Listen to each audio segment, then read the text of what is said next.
Ministère de l'Environnement. Lutte contre le trafic des ressources naturelles. Madagascar n'est pas seul dans la lutte contre le trafic de ressources naturelles.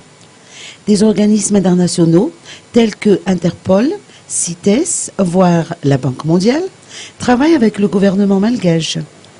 Des enquêtes sont menées au niveau international, a indiqué le ministre de l'Environnement. Outre le bois de rose, le trafic de tortues et d'hippocampes figure également parmi les investigations internationales. Écoutons le ministre de l'Environnement, Béboarmis Ralave.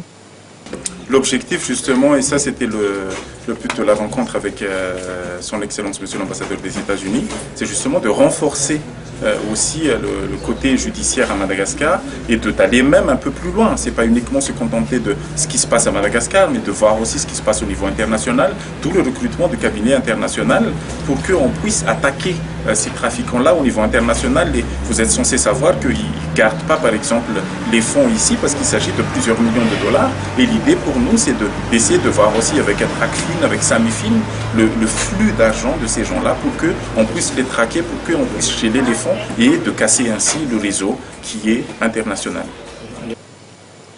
Par ailleurs, des experts des Nations Unies en matière de lutte contre le trafic de ressources naturelles sont dans nos murs. Un atelier a été organisé pour les techniciens du ministère de l'Environnement.